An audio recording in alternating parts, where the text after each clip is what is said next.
Good morning! Mag-share ako sa inyo guys. Meron akong tsinelas. Itong tsinelas ko ay Havaianas. And itong Havaianas na ito ay naswertehan nating nabili. At ito ay 5 taon na. 5 taon na yung Havaianas. At as in, hindi siya napudpud. Kumbaga kapag nilabhan mo at binras mo, still parang bago pa rin. Kahit yung kanyang pinakang tapakan, halos konting-konti lang yung naging fade. Ayan, napakaganda pa rin. Tapos ito, ayan, napakatibay. Ngayon, dahil siyempre matagal na, ang unang naputol sa atin ay yung pinakang tangkay. Ito yung pinakang naputol dahil madalas nabibend natin. Ngayon, nakaisip ako ng remedyo.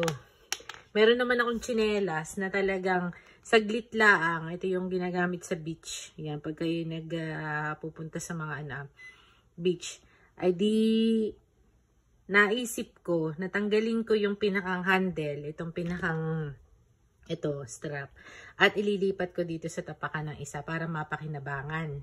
Dahil sobrang tibay, nakakapanghinayang man, pero gagawin natin, re-remedyohan natin. Dahil sayang, sa bumili pa tayo ng tsinelas, ito na yung ginawa natin. Nilipat natin yung isang handle nito dito. Ito. Tinanggal natin dito. Tapos inilipat natin dito. Maganda rin yung kinahinatnan. Yun nga lang, wala ng pangalan. Matatanggal yung pangalan. Pero okay lang. Importante, magamit natin yung ating tsinelas. Ayan. Medyo mahirap lang ikabit dahil masikip itong itong pinakambutas. Pero mapapakinabangan pa natin yun. Tatapon ko na sana, pero tingnan nyo naman, halos parang hindi nabawasan. Still, ayan 5 years itong tsinelas na araw-araw namin ginagamit. Pero still ko, konti lang yung kanyang gasgas. Ayan, buong-buo pa rin. Papalitan lang natin ng strap. So, ayan, yun yung update natin. Sayang yung tsinelas.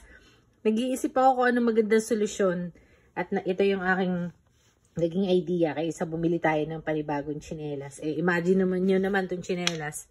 $30 plus tax. Ay saglit laang. Ilang gamit pala ang faded na. Tapos ay hindi na maganda yung tsinelas. Pero magandang print nito. Samantalang ito naman, kumpara mo, 5 years na. Pero tingnan mo naman, still, buong buo pa rin.